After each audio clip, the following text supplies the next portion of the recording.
The Captain's Gambit. Captain Sarah Chen stood at the viewport of the Star Duchess, watching the neon signs of Omega Station drift past as her ship prepared for departure. The vessel had once been the pride of the Terran luxury fleet before she'd acquired it through somewhat questionable means. Now it served as both her home and livelihood, ferrying wealthy passengers through the safer regions of known space. Final pre-flight checks complete, Captain, announced her first officer, Marcus Wong, from his station. The serious-faced ex-military man had been with her since the beginning, one of the few who knew the full story of how she'd come to possess such an impressive ship. Our passengers are settled in their quarters. Sarah nodded, her reflection in the viewport showing a woman in her early 40s with sharp features and graying temples that she refused to dye. Status on our special modifications, Maya. All systems green, replied her chief engineer through the comm. Maya Rodriguez had worked miracles converting the pleasure yacht into something that could outrun most military vessels while still maintaining its luxurious appearance. Though I still think those new shield harmonics need testing. Hopefully we won't need them, Sarah said, though her gut told her otherwise. Their current passengers had paid triple the usual rate for discreet transport to the Pleiades sector. In her experience, that kind of money usually came with complications. The passengers in question were a group of luminary, a species of bioluminescent humanoids known for their peaceful nature and advanced biotechnology. What made Sarah uneasy was that they'd insisted on booking passage under false identities, something the typically honest luminary were known to avoid. "Marcus, what's your read on our guests?" she asked, turning from the viewport to face her first officer. He frowned slightly, his dark eyes thoughtful. "They're scared, Captain. The children especially. Whatever they're running from, it's serious enough to make them abandon their usual principles." Sarah had noticed that too.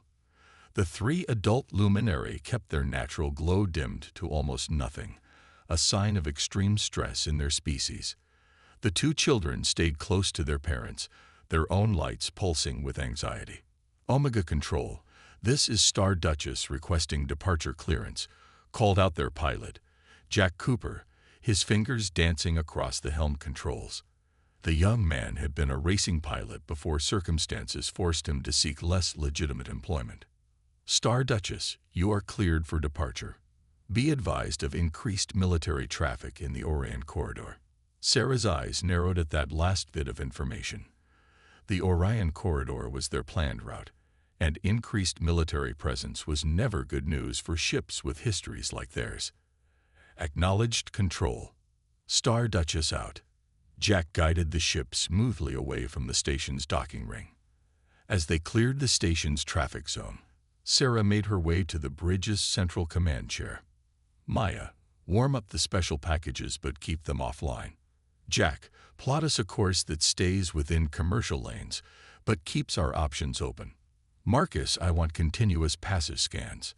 Something tells me this won't be the milk run it's supposed to be." Her crew acknowledged their orders with practiced efficiency. They'd been together long enough to read between the lines of her commands. "Be ready for trouble, but don't look like you're ready for trouble." Sarah pulled up the passenger manifest on her tablet, studying the careful fabrications their luminary guests had provided.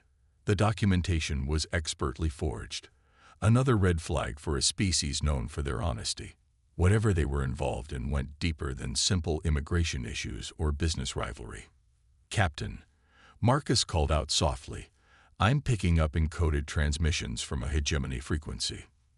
The hegemony, a militant species that had been expanding aggressively along the borders of luminary space. Things were starting to make more sense, and Sarah didn't like the picture they painted. "Maintain course and speed," she ordered. "Let's not give anyone reason to take special notice of us." She opened a secure channel to the passenger quarters. "This is your captain speaking. We're about to begin our acceleration for FTL transit. Please ensure all belongings are secured."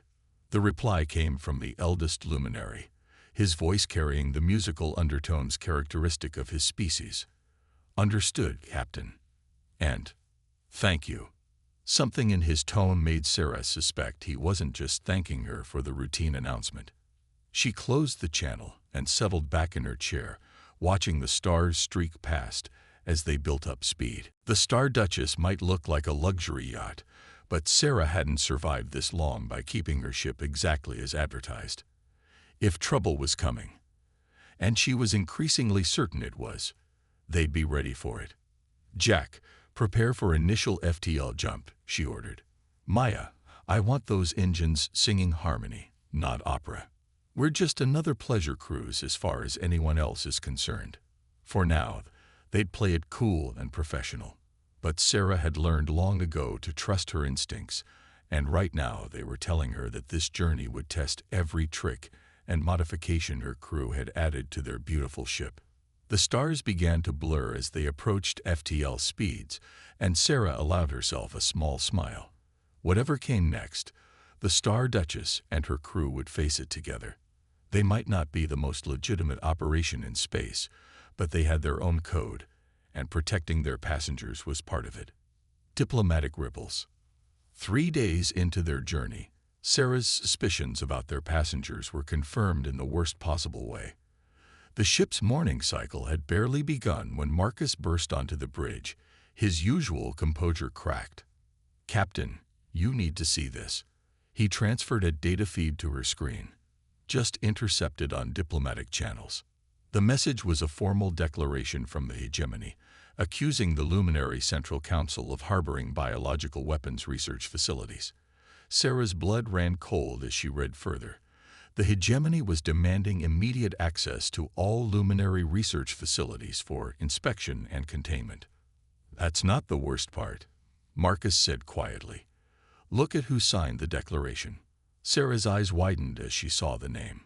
Dr. Amelia Lux, the exact same name their lead passenger had used in his falsified documents, except the signature belonged to the head of the Luminary Bioethics Council, who was apparently still in hegemony space.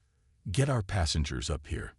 Now, minutes later, the 5 Luminary were ushered onto the bridge. In the ship's artificial day cycle lighting, their natural bioluminescence was more visible, patterns of light shifting beneath their translucent skin in complex, worried patterns. "Would anyone like to explain why you're traveling under the identity of someone who just signed a declaration of cooperation with the hegemony?" Sarah kept her voice level, but her hand stayed near her sidearm. The eldest Luminary stepped forward, his glow dimming to almost nothing. "I am Varys Lux. The one who signed that declaration is my sister, and she signed it under duress." "The hegemony has her?" Maya asked from her engineering station. "They have many of our leaders," Varys replied, "but they do not yet have this." He held up a small crystal vial that pulsed with its own inner light. "The reason they took our leaders, the real reason for this crisis." Sarah leaned forward. "I'm listening." "We are not weapons researchers. My team discovered a way to accelerate healing in any living organism. But the process requires a willing donor, an exchange of life force." Varys's lights pulsed with distress. "The hegemony wants to weaponize it, force unwilling donors to power weapons of war. We refused, and they took your sister to force compliance," Marcus concluded. "These children," Varys gestured to the 2 young Luminary, "are the last of our experimental subjects. They were dying of a genetic illness. Now they are healthy, but they carry within them the key to the entire process. If the hegemony captures them," Jack swore softly from the pilot's seat, "they'd dissect them to get the secret." "That's not going to happen," Sarah said firmly, surprising herself with how much she meant it. "Maya, bring all our modifications online. Jack, plot us a new course, something indirect that'll be harder to track."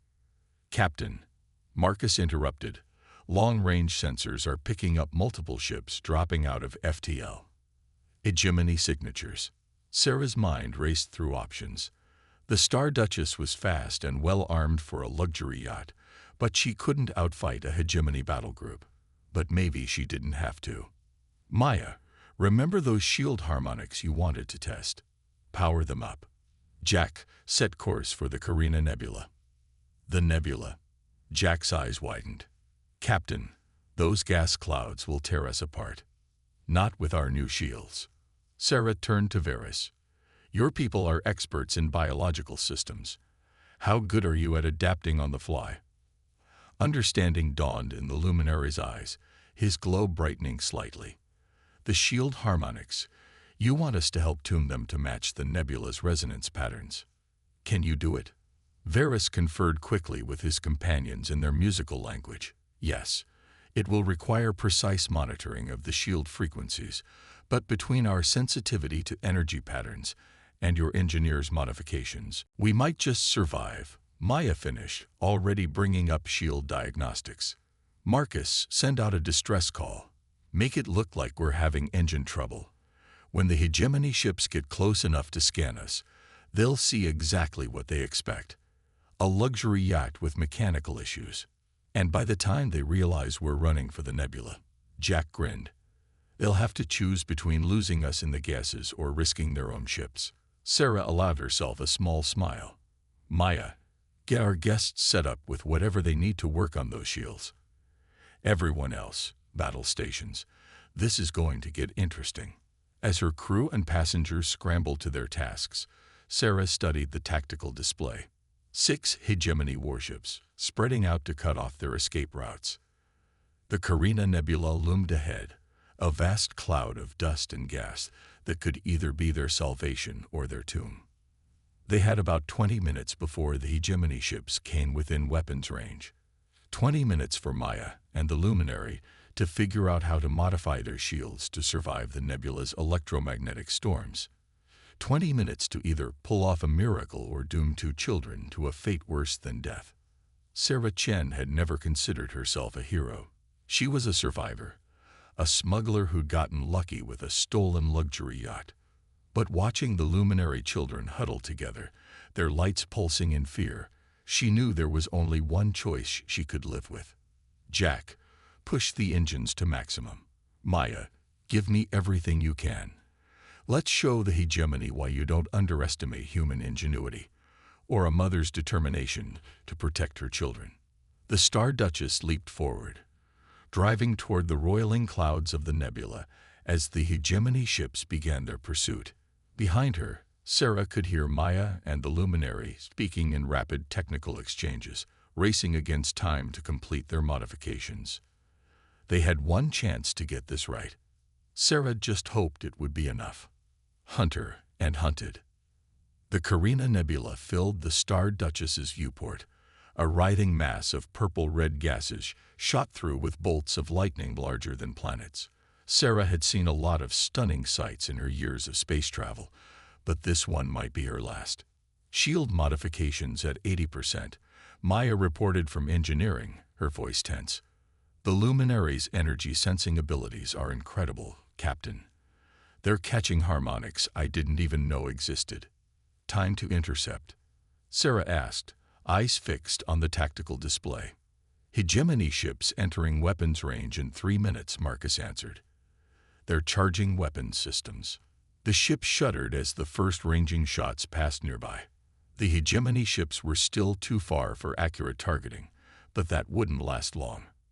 Varys, Sarah called to the Luminary scientist, who was working with Maya at the engineering station.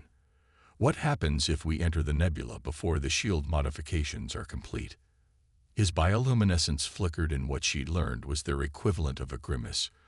The electromagnetic storms would overload our systems within minutes. But Captain, he hesitated. There's something else, something in the nebula. A massive impact rocked the ship. Warning lights flashed across every console. Direct hit to aft shields. Maya shouted. They're down to 60%. Time to nebula perimeter. Sarah demanded. 90 seconds, Jack reported, his hands dancing across the helm controls. But Captain, I'm getting weird readings. The nebula's energy patterns. They're not random. Sarah saw it too now. The massive lightning bolts weren't striking chaotically. They were moving in distinct patterns, almost like. It's alive, Varys breathed, his whole body glowing with excitement. The nebula itself is a living entity. That's why our shield modifications were working so well. We weren't just protecting against energy. We were matching the nebula's own biorhythms. Another hit rocked the ship, 50% on aft shields. Sarah made a split-second decision. Varys, can your people communicate with it? Theoretically, yes. Our bioluminescence evolved to interact with similar energy patterns, but at a much smaller scale. If we could amplify our output through your shield emitters. Do it, Sarah ordered. Maya, give them whatever they need. Jack, get us into the outer layers of the gas cloud. We need some cover. The Star Duchess plunged into the nebula's outer reaches. Immediately, the ship began to vibrate as electromagnetic forces battered their shields. On the bridge, the luminary gathered together, their glow intensifying until it was almost painful to look at them. Hegemony ships are holding at the nebula's edge, Marcus reported. They're not following us in. Wait. He frowned at his readings. Captain, we've got multiple new contacts emerging from deeper in the nebula. Sarah watched in amazement as massive shapes began to materialize in the gas clouds around them. They were like nothing she'd ever seen. Vast, translucent creatures that seemed to be made of the same energy as the nebula itself. Living lightning crackled between them in complex patterns. They're responding. Varys called out excitedly. The nebula entities, they recognize us as living beings. They're curious about us. The ship shuddered again, but this time it wasn't from weapons fire. One of the energy beings had moved closer, its massive form dwarfing the Star Duchess. Hull sensors are picking up some kind of energy field, Maya reported. It's strengthening our shields. The harmonics are stabilizing. Sarah watched in awe as more of the creatures emerged from the depths of the nebula, their bodies creating a living barrier between the Star Duchess and the hegemony ships. Lightning arced between them in what was clearly a form of communication. They understand we're being pursued, Varys explained, his own glow pulsing in sync with the nebula beings. They're offering to help. These beings, they're custodians of this space. They don't approve of violence within their domain. As if to emphasize his words, a massive bolt of lightning shot out from the nebula, striking the lead hegemony ship. Its shields flared brilliantly before collapsing completely. Hegemony fleet is retreating, Marcus announced, unable to keep the satisfaction from his voice. They're not equipped to handle this kind of encounter. Sarah let out a breath she hadn't realized she'd been holding. Varys, can your people thank our new friends? And maybe ask them about the safest path through their territory. The luminary were already glowing in complex patterns, communicating with the nebula entities. The massive beings responded with shifts in their own energy patterns, creating what looked like a corridor of relatively calm gas leading deeper into the nebula. They're offering to guide us, Varys said. There are passages through the nebula that they maintain, places where the electromagnetic storms are less severe. They can lead us to an exit point far from here. Jack, follow their lead, Sarah ordered. Maya, keep those shield modifications running. I don't want to wear out our welcome. As the Star Duchess moved deeper into the nebula, escorted by creatures of living energy, Sarah reflected on how the day had turned out. They'd escaped the hegemony, discovered a new form of life, and possibly made some very powerful allies. Captain, Varys approached her chair, his glow now a gentle pulse of gratitude. There's something else. The nebula beings, they've offered to help us protect our healing technology. They understand its importance, and they have their own ways of preserving knowledge. Sarah smiled. Seems like we all found exactly what we needed in this nebula. She turned to Marcus. Send a message to our contacts in the Resistance. Let them know the Luminary have some new friends who might be interested in helping maintain peace in this sector. The Star Duchess continued its journey through the nebula, surrounded by ancient beings of light and energy. They'd come seeking escape, but they'd found something far more valuable. Hope for a future where knowledge and life were protected by those who understood their true value. The Stand. Deep within the Carina Nebula, the Star Duchess drifted in a relatively calm pocket of space, surrounded by the bioluminescent patterns of their newfound allies. Sarah stood at a makeshift conference table in the ship's main lounge, studying a holographic map that showed their position relative to known space. "The hegemony won't give up easily," Marcus said, highlighting the positions of known patrol routes. "They've already started spreading propaganda about luminary bioweapons. They'll use that as justification to establish a blockade around the entire sector." "Let them try," Maya replied from where she was working with the luminary children. The young aliens had taken to her immediately, fascinated by her engineering expertise. They were currently helping her map the energy patterns of their nebula escorts. Our new friends seemed pretty clear about their feelings toward uninvited guests. Sarah watched as one of the children successfully predicted the next pulse pattern from the nearest nebula being. The massive creature responded with a gentle flash of light that made the child glow with pride. "Varys," Sarah called to the luminary scientist, "how's the data transfer coming?" He looked up from his work with the nebula entities, his own bioluminescence reflecting his excitement. "Better than we could have hoped, Captain. These beings, their very essence is a form of living data storage. They're helping us encode our healing research into patterns of energy that only other living beings can access. The hegemony could study the nebula for centuries and never understand what they're seeing." "That's the good news," Jack said from his position at the sensor station. "Bad news is we got increased activity at the nebula's perimeter. Looks like the hegemony's called in reinforcements. Big ones." Sarah moved to check his readings. Her breath caught as she saw what their sensors were picking up. A dreadnought. They actually brought in a capital ship. "They must really want those kids," Marcus muttered. "No," Varys corrected quietly. "They want to make an example. The hegemony cannot allow any species to defy them successfully. If we escape with our research, others might be inspired to resist as well." Sarah felt a familiar tension building in her shoulders. She'd started this journey thinking it was just another transport job, albeit a risky one. Now she was caught in the middle of what could become a major interstellar conflict. The ship's comm system chimed. "Captain," Maya called from engineering, "you need to see this. Our nebula friends are trying to show us something." The main view screen lit up with a cascade of energy patterns. At first, it looked like random lightning strikes, but Sarah had learned to read the intentional nature of these displays.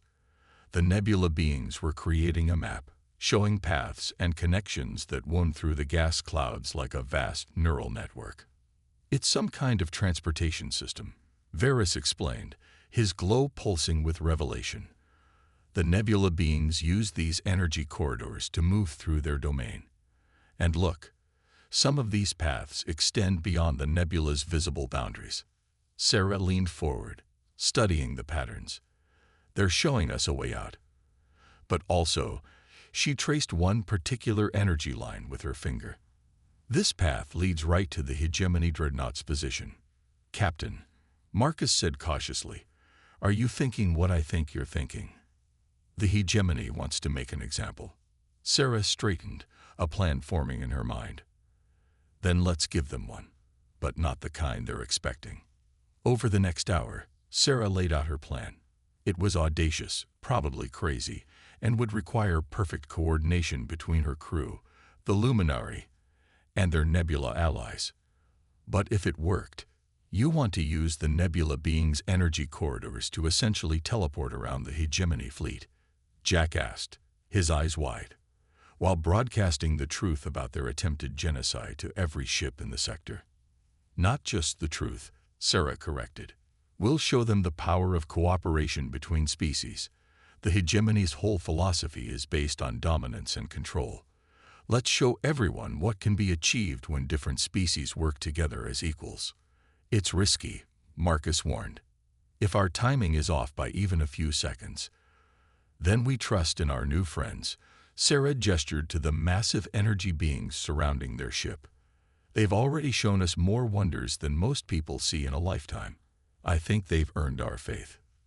The luminary children had stopped their work with Maya and were watching the discussion, their glow patterns shifting between anxiety and hope. One of them approached Sarah, its light-forming complex patterns that Varys translated. She says that where she comes from, there are stories about humans, about how they're reckless and dangerous, but also brave and kind. She wants to help make a new story, one about humans and Luminary working together to protect life instead of destroy it. Sarah knelt down to the child's level. Then let's write that story together. All of us.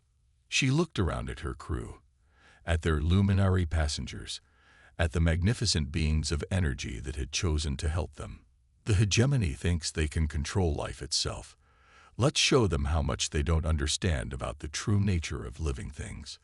Standing, she began issuing orders. Maya, work with Varys and the nebula beings to map out exactly how these energy corridors work.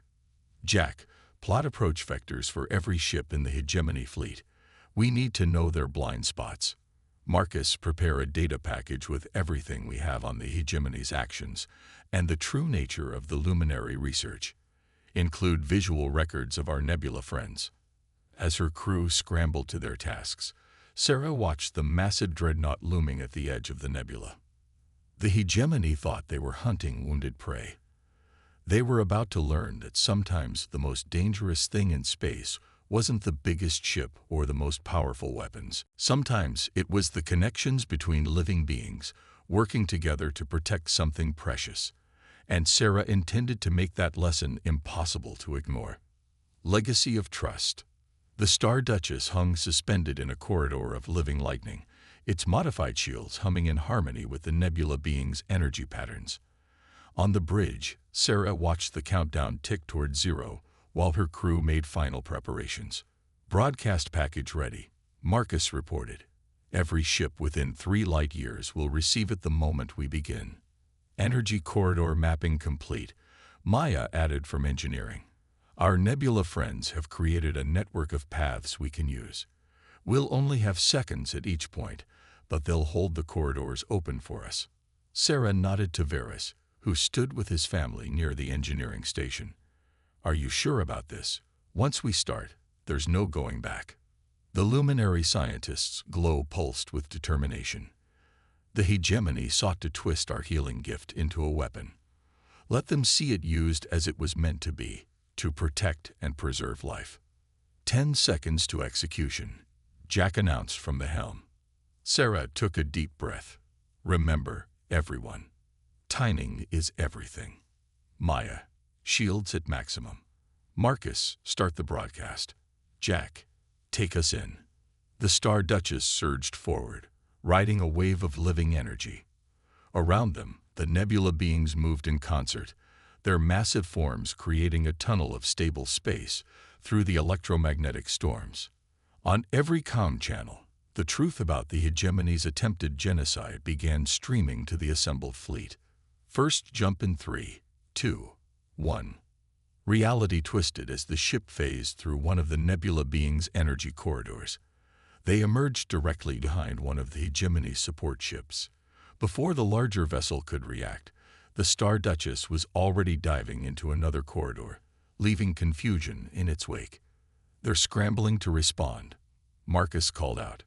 The dreadnought is launching fighters. Stick to the plan, Sarah ordered. Maya, how are our guests doing?